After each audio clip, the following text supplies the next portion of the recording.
Hello, everyone. Get settled in and welcome. Thank you for joining us today. How's the day, Shanna?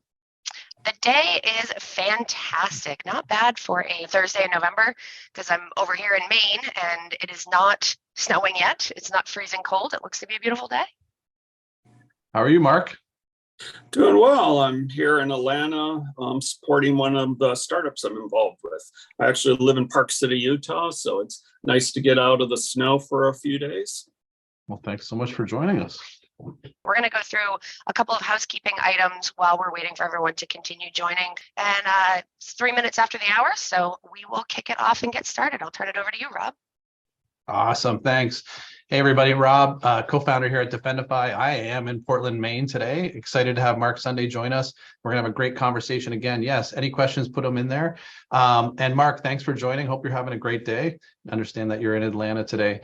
Mark, usually when you start off a webinar and you have a panelist like yourself on, we go through this sort of paragraph of bio about Mark, but I didn't think that was the approach that I wanted to take. What I wanted to hear from you is, how does someone actually become the CIO of Oracle? Would you be open to sharing a little bit about your path from your early days to becoming, the CIO of Oracle? Oh, I'd be happy to. I went to engineering school at the University of Michigan, and I absolutely loved academia. So my plan was to get a PhD and be a college professor. But I graduated a semester early, and Texas Instruments was hiring, and I had never been west of the Mississippi. So I went there and I'll go work there for 6 months or whatever, and then go back to grad school at Michigan. And it turns out that I really, really liked kind of the whole business engagement. I got involved with working with Texas Instruments in military intelligence and spent the fall in Europe and found that I had kind of this niche of applying technology to business problems. So instead of going to grad school for engineering, I got an MBA at SMU while I was at TI. And then I got sucked into more of the semiconductor industry. So I spent the first 20 years of my career in semiconductors. I was the CIO of Motorola Semiconductor, which is about 55,000 people. And at that time, late 90s, Tom Siebel had the company that was on Fortune magazine as the fastest growing company in the United States. And their internal processes, technology, things along that line were not keeping pace with the growth of the company. So they hired Heidrick & Struggles to go find somebody who's been somewhere big and that can bring that kind of process discipline technology to Siebel.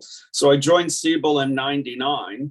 And 7 years later, Tom sold the company to his old boss, Larry Ellison. Tom was employee number 43 at Oracle. And and I had no desire to go work for a big company. Like Motorola, we had factories all around the world. And I've often said that if Dante had, another level of hell, it would be the CIO of a decentralized company. And so I wasn't terribly excited about going to work for Oracle, but again, with my change of control, and then Tom really pushed me with Larry Ellison, I got a deal I couldn't refuse. And so I ended up spending 13 and a half years as the CIO of Oracle. And so I retired on my combined 20th anniversary of Siebel and Oracle. But how I got there was I've been in information technology since I graduated from Michigan, and really, put a big focus on how do we add value. I used to always think that our client base, whether it was in my early days at Texas Instruments, then Motorola, then Siebel, if you weren't directly addressing what they want you to be doing, you must be reading the newspaper. So I learned early on to be extremely transparent, very engaged with our business, and that's why I think I survived so long at Oracle. Was really focusing on what value can we add all across the company. Mark, how do you balance between the being a technologist and then the sort of the business leader side of things? How did you do that in your career, and how did you look at it? Well, I think I always came from the standpoint of being a business leader. What value, what business value can we offer? Right. And in doing so, it was, I never thought that IT, I hated when my organization used to use the word the business. Right. Because that means that we're separate from them. Right. We are, in fact, a business. I'd argue that there's no organization within a company that better understands all the aspects of how the business runs than the information technology organization. And so we wanted to, whether it be at Motorola, at Siebel, at Oracle, we wanted to leverage that broad experience we had, not only across the different lines of business, not only across the different functions, but we are global. We had all the geographies as well. So I always thought of us as the bonding organization. And so in doing so, I set a personal legacy when I was at Oracle to make a small niche in breaking down all the silos, whether they be functional silos, product silos, geography silos, and really be the fabric that weaves together the company. And so again, coming from solving business problems as opposed to being a technologist, I think had been largely key to the success that I had there. Yeah, excellent. The one thing I wanted to ask you about, because you've been in some organizations that are some of the most innovative companies ever to exist. How do you look at innovation, and how do you grow innovation inside of the teams that you were leading in these organizations? Is there a secret sauce to all that you've learned over the time? Well, actually, I had kind of a different problem in that if you think about it, there's not an IT organization in the world that had more assets than I had. I had every single thing Oracle ever built. And then during my tenure there, we acquired 140 companies. So I had every single asset of every company we acquired. So my team had 1,000 really incredible, innovative, cool things to do. And of course, at the size scale we had, we could probably do 50. So the hardest thing for me was not what we should do, but eliminating all the stuff that are great ideas, but we just shouldn't do at this time. So what I tried to do, though, is relative to innovation, always look for opportunities. For example, we, as I mentioned, acquired 140 companies. And so I asked my team to think of themselves as prospectors. We're from California. Every time we acquire a company, whether it be the big ones like PeopleSoft, JD Edwards, Siebel, Sun Microsystems, BEA, or the smaller cloud companies, what do they do that's better than what we do? Who do they have is better than perhaps the person that we have? What processes have they implemented? Because the natural thing is to not want to change. And so I would heavily incentivize folks to come up with something that not only we retain, but we make it the standard across Oracle. So really getting the team to be thinking about how we can constantly do things different. But a corollary to just because you can doesn't mean you should. My corollary to it, well, if the dog doesn't hunt, shoot it. And so I was very willing to try things. But I was also, we would celebrate killing something as well, because all too often throughout my career, I saw that organizations were throwing good money after bad. And we proudly celebrated that, that was a good idea 3 months ago, but we're either going to take a mid-course correction or we're going to kill it altogether. And, I remember maybe 8 years ago, I was meeting with the first CIO for the country. I was hired by the Obama White House, and he had said he came to the assumption that three quarters of all the IT budget projects that were being done in the government were, effectively worthless, but they just were the self-continuating kind of things. And so I really put a big effort in that, we make really tough decisions on, what we should do, but not what we shouldn't do as well. And then again, if the dog doesn't hunt, we're going to stop it. I love that. So you identifying some key spots where you've got to stop. You've just got to realize that maybe you pivoted a couple times, but it's time to turn it off. How about inside the organization? If you have all these amazing people that are working there, is there a specific technique to try to figure out ways that they can seed innovation? Some organizations have like specific time periods where they can work on their own little projects and things that are in their mind. Have you seen something like that work in any of your past years? Yeah, so part of that ties into my whole approach towards doing acquisitions, particularly the big ones. That one of the beliefs I have is that organizations have culture, people don't. Right. And by that I mean that if the biggest acquisition we made while I was there was Sun Microsystems. They were in about 350 countries. We were in about 350 cities. We were in about 350 cities, had big IT infrastructure and that sort of thing.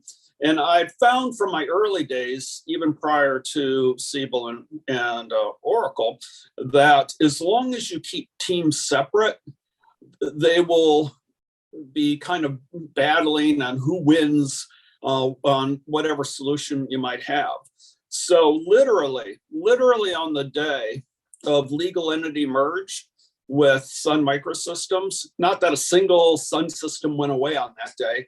I made it one team. If you're a network person, you're part of the network team. If you're in the PMO, project management organization, you're part of the global project management, service desk, and so forth. The gal that was running Sun's data centers, I thought she was stronger than the person I had running Oracle's. You now run all of Oracle's data centers.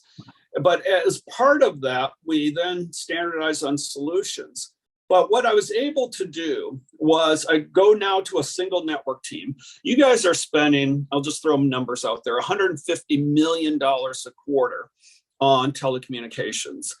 And we can probably get that down because we're largely in the same cities. We've got totally redundant global networks, probably get it down to, let's say, 90 million.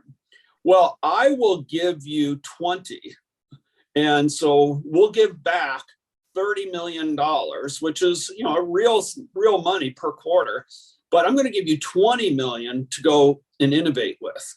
Huh. And by getting rid of duplicated teams, and I do that across everything, would have no duplication whatsoever. That then funds that these organizations can have people that are really driving innovation.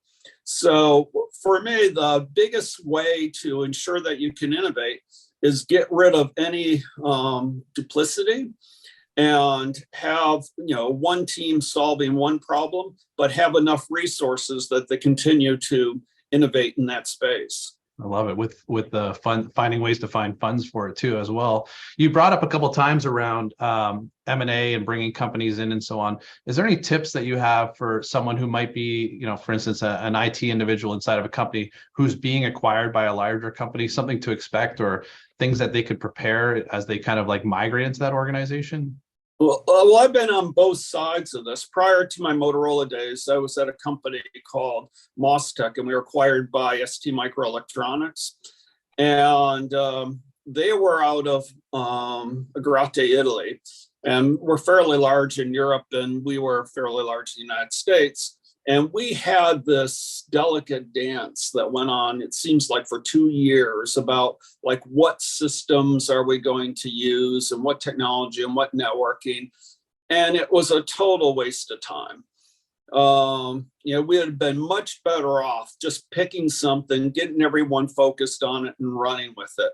And so my recommendation is that if you're being acquired, put your best foot forward. If there are things that like I talked about being a prospector, things that you do particularly well, you can advocate that those get, supported. But other than that, I, as rapidly as possible, focus on getting rid of the duplication. I used to have this kind of saying that you will be assimilated, resistance is futile, like the Borg from Star Trek. Right. And that's in fact true. Like, for example, when we acquired a company at Oracle, it sounds like it's expensive, but we'd go and replace all the flipping infrastructure everywhere. Instead of just propagating disparate networking, security, monitoring, of course, applications, we would bite the bullet and we would just replace it all. Now, here's a big advantage we had, though. My budget was set by, Safra Katz and Mark Hurd, the CEOs of the company while I was there. And it was a top line budget. So when we acquired a company, let's say we acquired Defendify, and I was going to come in and standardize it, I didn't have to go ask you to fund it. I had the funding to be able to come in and do it.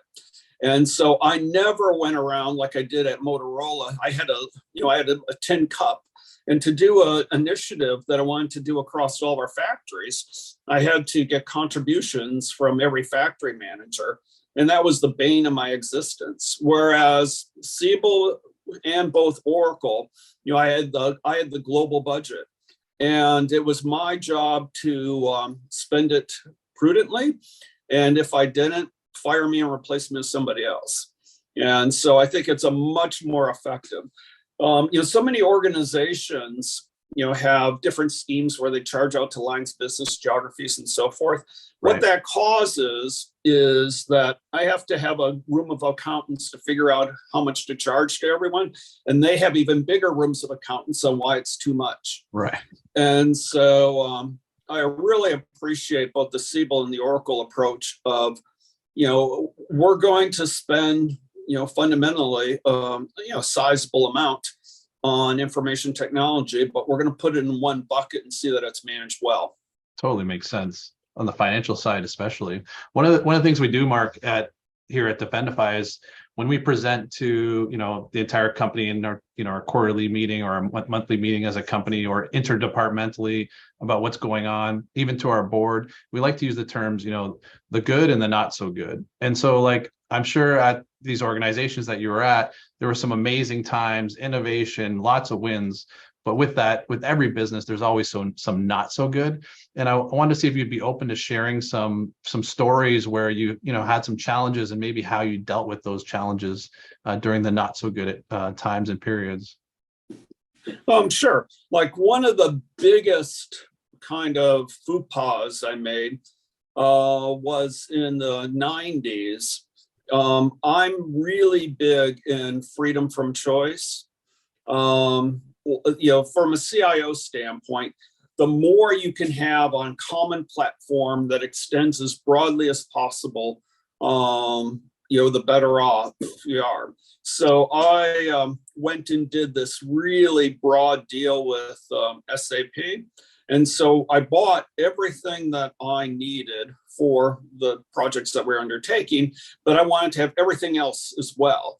So if anyone, like let's say we were going to replace procurement, people were always competing against free because it's all in our global contract. Again, freedom from choice, incredible standardization was kind of my mantra to be as effective as possible. Well, what it resulted in, though, is overly bloated commitment to SAP and overly bloated, amount of, resource and everything to go off and implement it. And it's something that I really led, and I didn't pull the business along with me.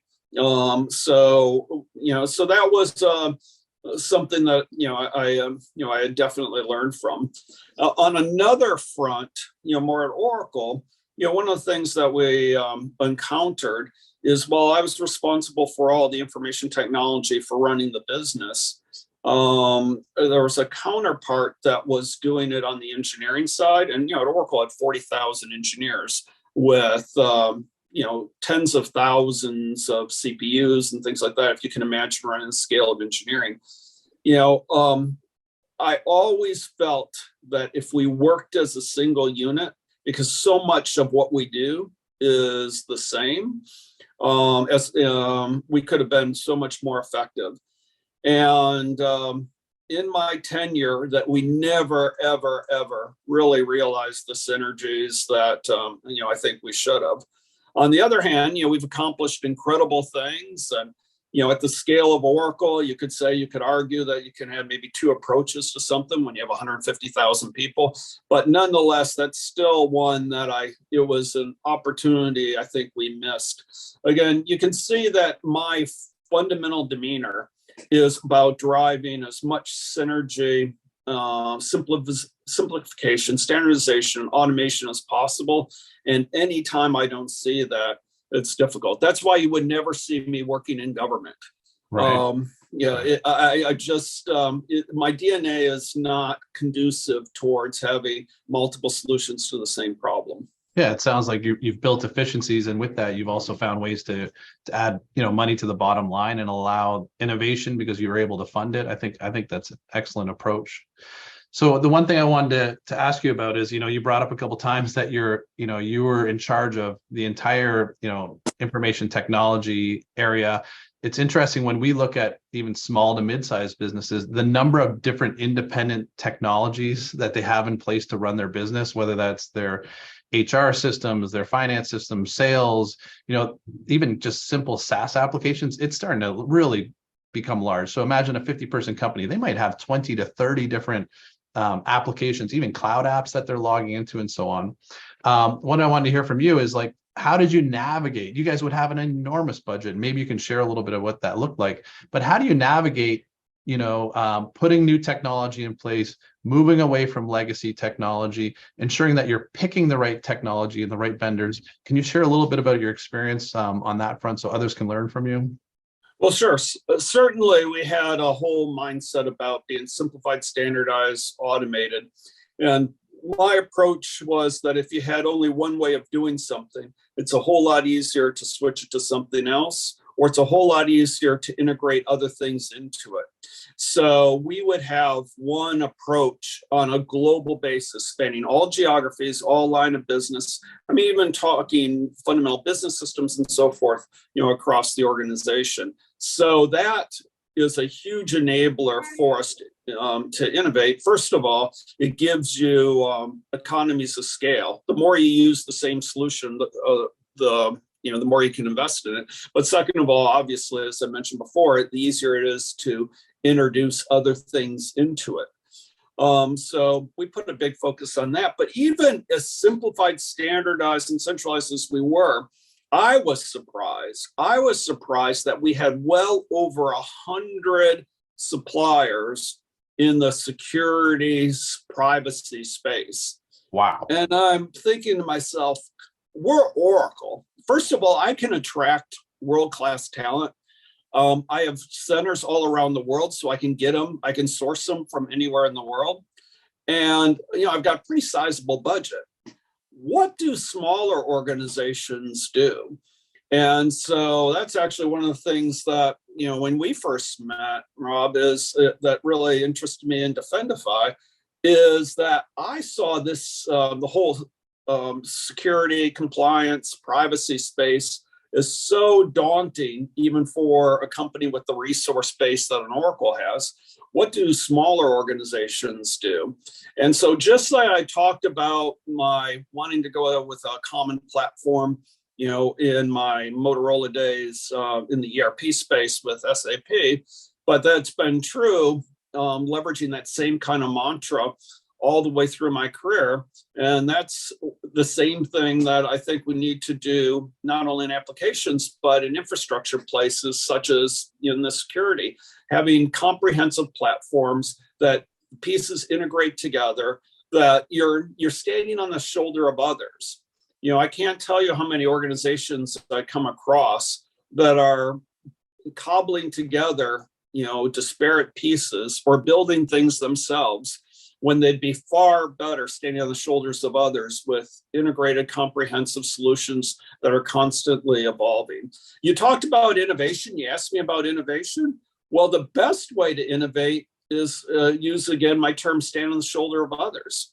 We engaged with not only, sizable companies, but I enjoyed working with a number of startups while I was at Oracle, and really being able to think of them in many ways as our innovation lab. Yeah. So the point you were making, I think, correct me if I'm wrong, is that, trying to manage 100 single point solutions and trying to train team members on all these different systems and logging in and not having them, in a single platform makes things extremely challenging. I'm sure that you're spending more money when you're doing that at the same time too. There's got to be a tremendous ROI in getting everything into one spot. No, absolutely. And first of all, it all works better when it works together. Right. And second of all, just the staff. I did a little research this morning on, to be current. I haven't been a CIO in a few years now. What is the number one security challenge that CIOs are facing?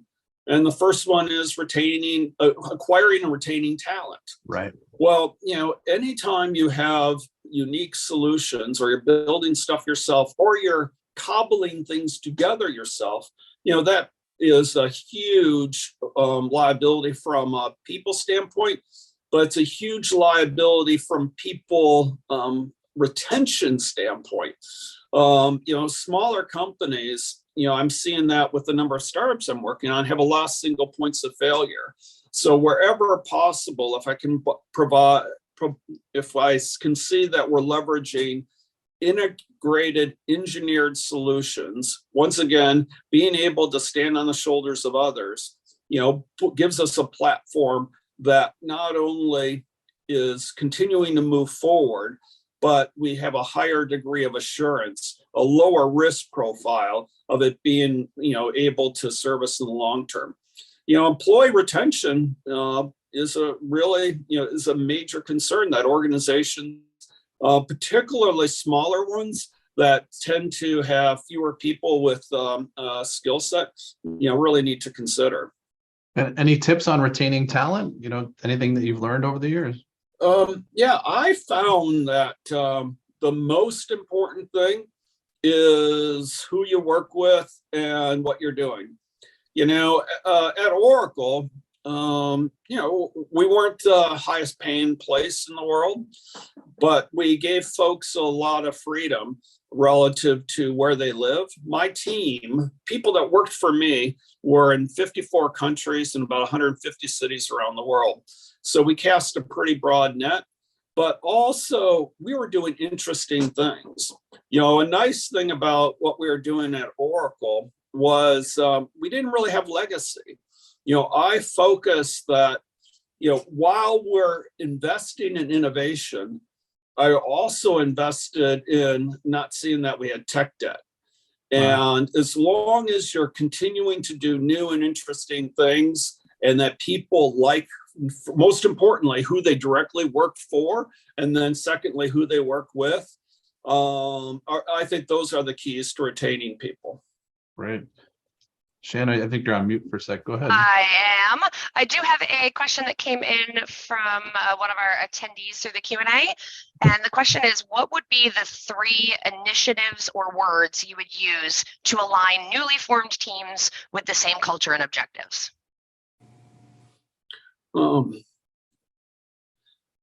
So first of all, I think it comes down to, the basics. Agree on the future we want to create. That's I was just working with my son yesterday, who's in business school, and we were talking about this, about really setting up an organization and having that vision, the future, a shared vision of the future you want to create. And then everyone understanding what their mission is, what their role is in creating that. But the third one that's, I think, really important is why. Right. What are we doing that actually adds value? Like, for example, I'm involved with a technology company that allows you to very quickly be able to get granular view as to energy consumption. Basically, you scan, clip, and it starts reporting. And so people can think about it as just a electricity measuring device.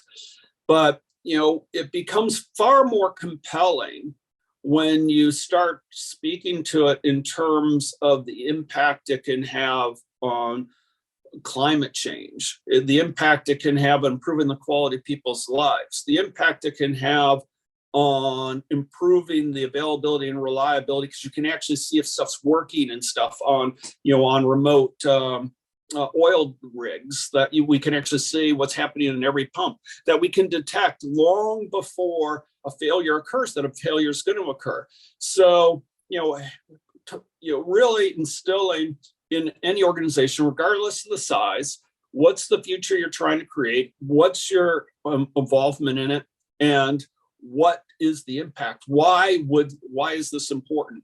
And people, I think, resonate with when things are bigger than themselves or bigger than the organization. They're actually having a positive impact on the community, the world, other people's lives. Love it. Safety is another really big one.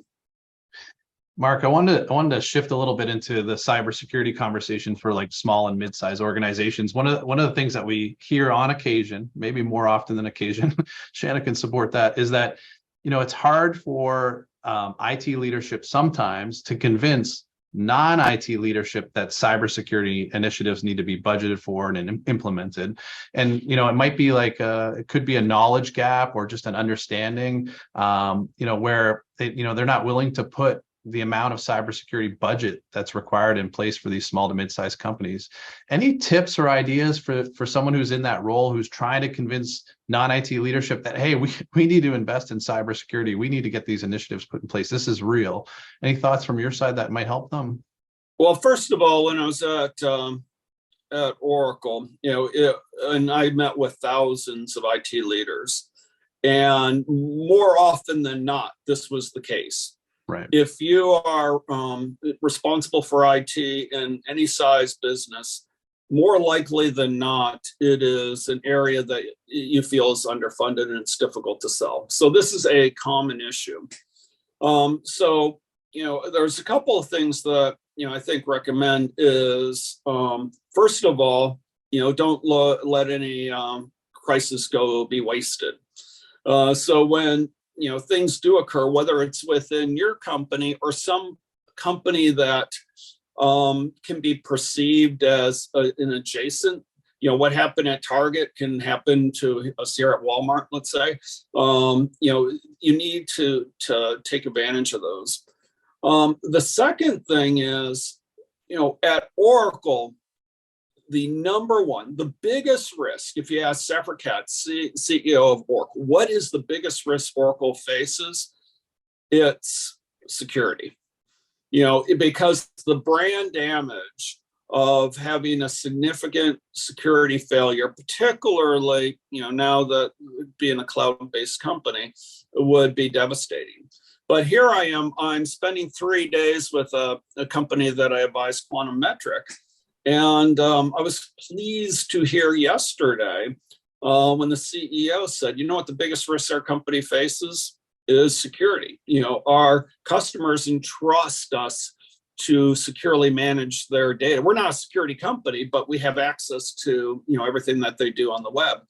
And so one of the key things is to work to ensure that the senior leadership really appreciate that security is perhaps in many companies the biggest risk they have.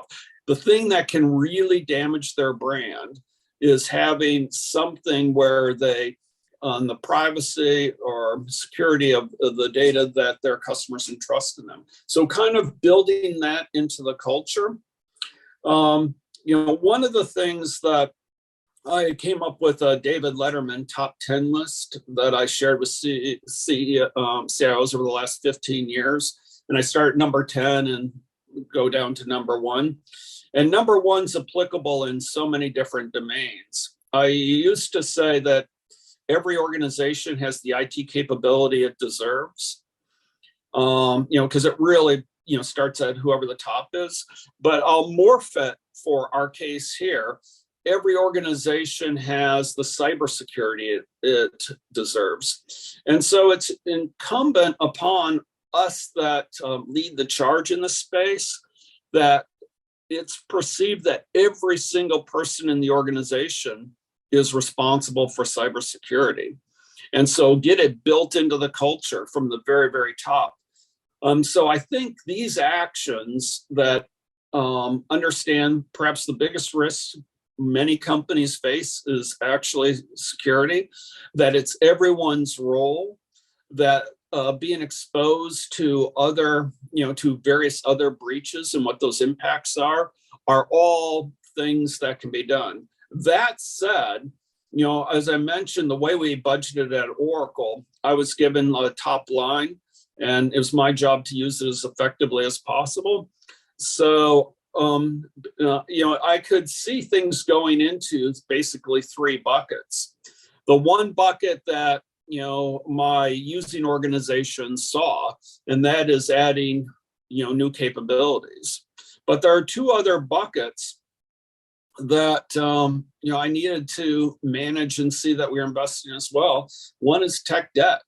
You've got to replace stuff and upgrade stuff. And, while people don't directly see the benefit of that, they're going to see the benefit if it is not successful. And then lastly is security. And security, privacy, compliance, that whole realm, business continuity as well. So I would ensure that I was making sure that I didn't have line item budgeting, like do project A, project B, project C, that I had a top line, because it was critical that I could continue to invest in tech debt, and I could continue to invest in the security, privacy, business continuity, and compliance space.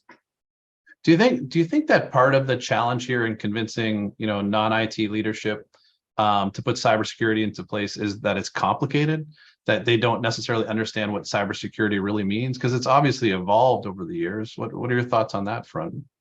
Well, that certainly has to be, an issue, because it's not like, okay, we need to implement an email system. I mean, everyone can kind of understand. Right.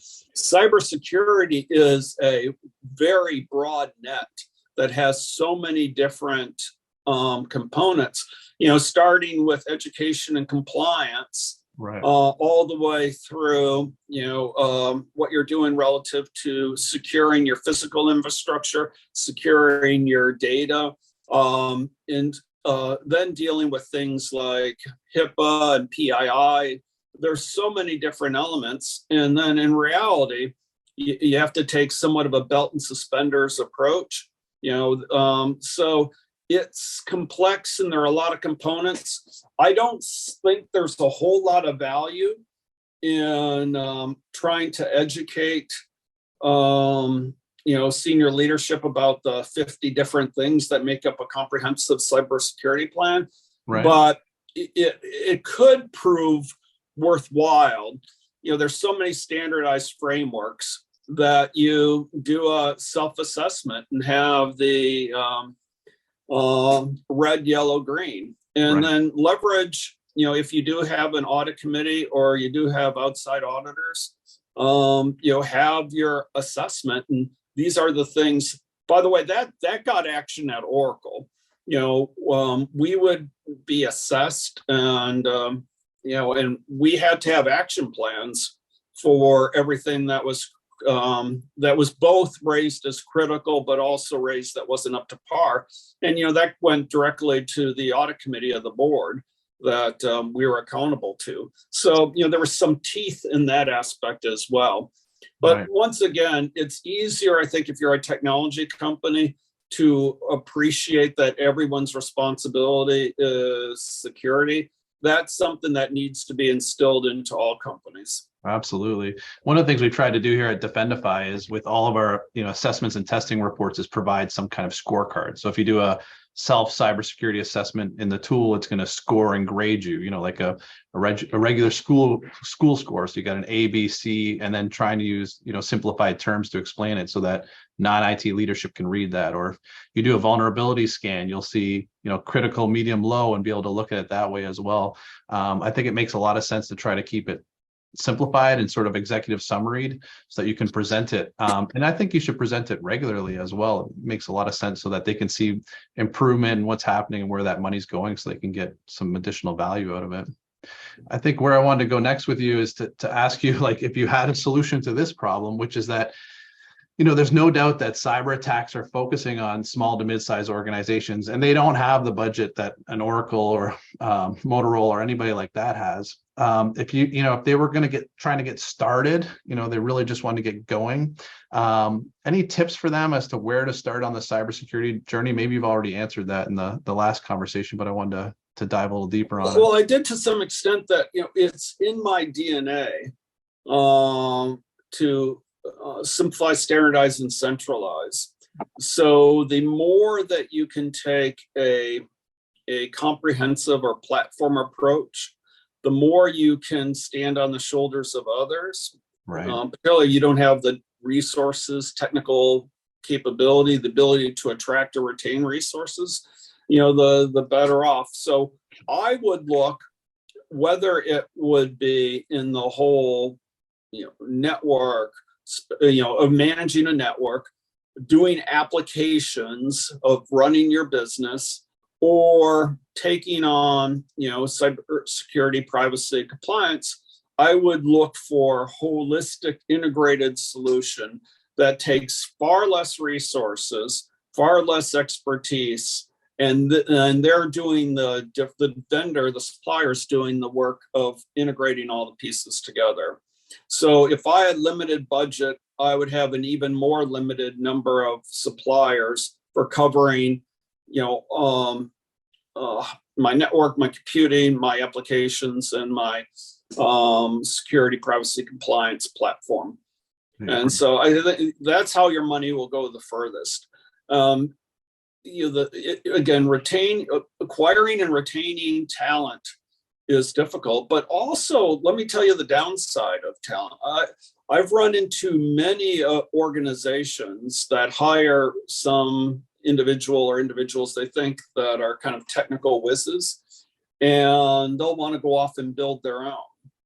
Mm-hmm. And 9 times out of 10, that is a suboptimal approach. But that's what those individuals kind of get their, they feel that's what their job is. So that's one of the things that is also a challenge to overcome, is to make sure that you're looking at it from a broad perspective. What are the things that we can actually procure, and then make them as holistic, as comprehensive as possible? The fewer you have, the better off.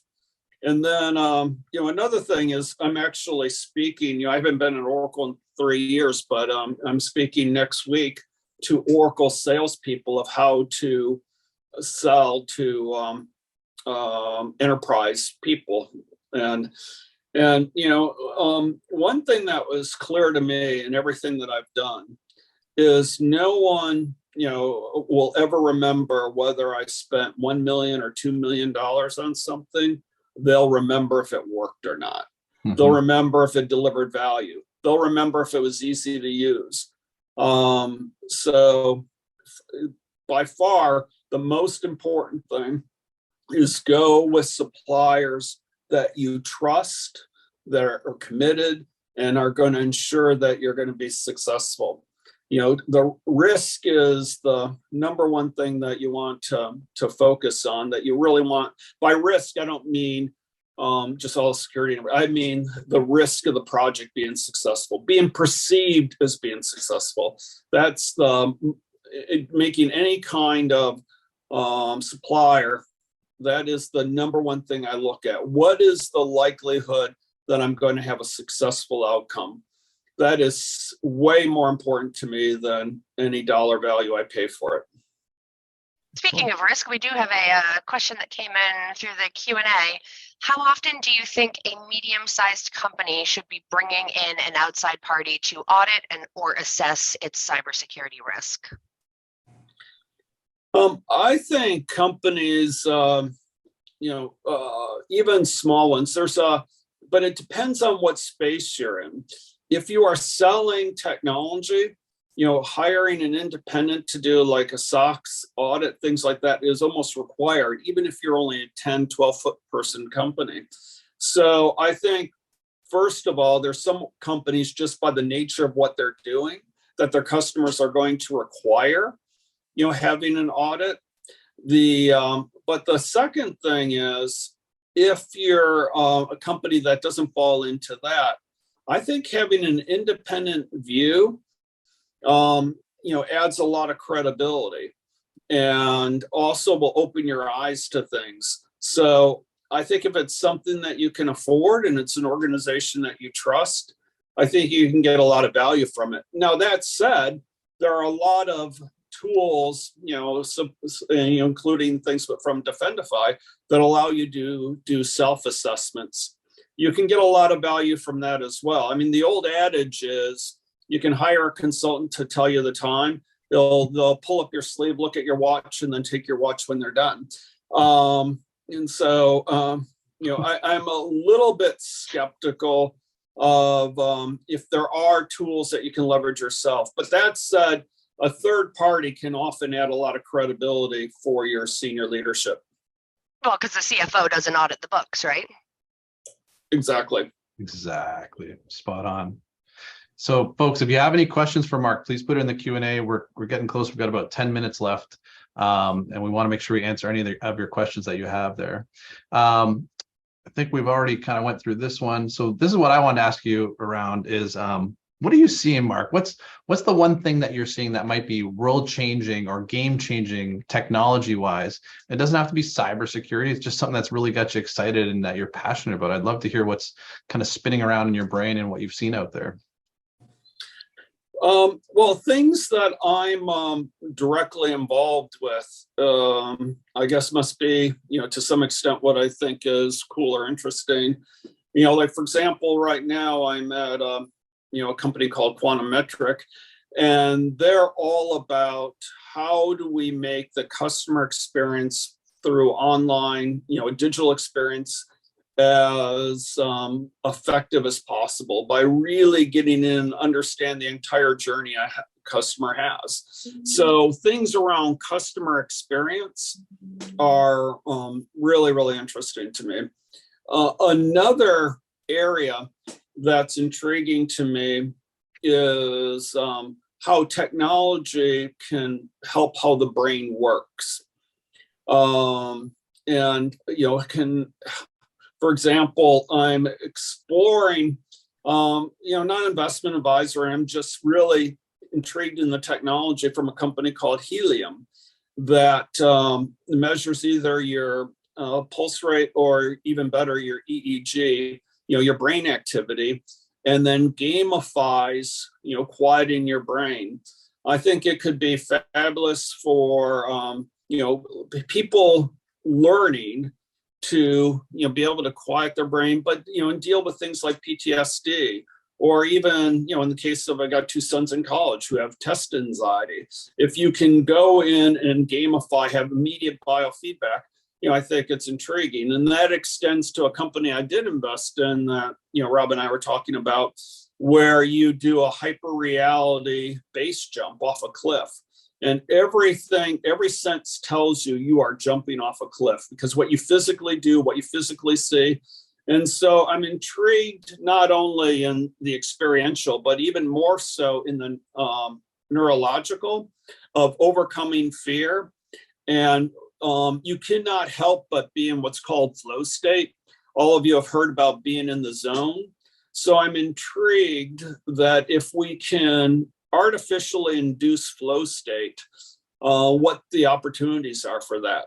So as you can see, some of the things I'm interested in have nothing to do with like Oracle database infrastructure stuff, but are dealing with how our brain works and how we can be more effective and how we can be healthier and how we can deal with things like PTSD. I think there's some really exciting opportunities for technology to continue to improve the lives of people all around the world. That's awesome. Thanks for sharing all of that. So a number of years ago, I went and talked to this amazing massage therapist who was like helping with some injuries that I had, and they were doing a lot of holistic work. And he shared with me, he said, when you retire, one of the key things in life is to keep moving. You got to keep moving. You got to keep the body going. You keep moving along. The people who retire and kind of like go home and sit on the couch, they're not going to be around for too long. And Mark, you're officially, I guess, retired, but you and I have chatted a number of times, and I've learned that your life is not a standstill life. Would you be open in sharing with folks, like post Oracle, what is Mark Sunday up to these days, personally and business wise? Sure, absolutely. I retired from my day job 3 years ago for a couple of reasons. One is I was asked to, get engaged with a number of startups, and because of Oracle's conflict of interest, that's somewhat of a difficult thing to do that. But second of all, I was working for Mark Hurd, who was our CEO, and I could sense his health deteriorating. And I said, I'm really looking forward to the next chapter. And so on my 20th anniversary of the Siebel Oracle time, I stepped away from my day job. And I kind of quickly evolved that I'm going to split my life into thirds. 1/3 is staying engaged, working with a number of startups. With Defendify, I'm here in Atlanta with Quantum Metric. I'm base jumping with Jump, so lots of different things. But 1/3 giving back. The governor of Utah asked me to help drive STEM education, and I'm thrilled. Next week will be our first annual week of STEM for the state of Utah. So going back for that celebration. And then, but also I'm doing a lot of work with the University of Utah, and my 2 sons attend there. So it's kind of interesting being on the board of the business school and then having sons, engaged. And I'm involved with doing a lot of mentoring and guest lecturing. And I love mentoring, whether it's, young college kids, folks who are starting businesses, or companies themselves. I get a lot of joy from that. And then the third thing is doing a marvelous set of adventures, whether it's traveling, learning new skills, engaging with a variety of people, way outside kind of my normal people I come across. So this is by far my favorite chapter, and I'm excited that I've been provided the opportunity, but also have the attitude. Like this morning, the alarm went off at 6:30. I must admit I was ashamed a little bit into it, but I believe that I'm too old not to do yoga. And so here it's 6:30 East Coast time, which is 4:30 in the morning my time in Utah. But I was there doing my daily yoga. So it's this really should be, I think, the best time in an individual's life, and it certainly is that for me. Congratulations, that's awesome. Shanna, do we have any more questions? We do, and I think that goes back to some science stuff. The object in motion stays in motion, right? So one of the questions that we received is, you mentioned retaining talent, but another concern I have is supply chain vulnerabilities. What are some tactics to mitigate that risk?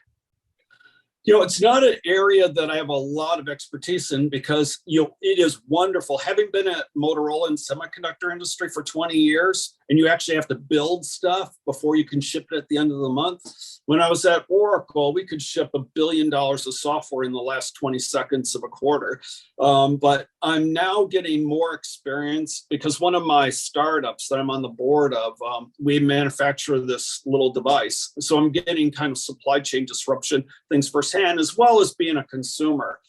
And so, things that, we're doing with is looking for diversity. But then again, when you're a really small company, in the case we are, that's a big cost to have more than one supplier. But, we're getting our product manufactured in China, and that comes with, pretty sizable risk. So, one thing is, of course, like I mentioned, diversifying.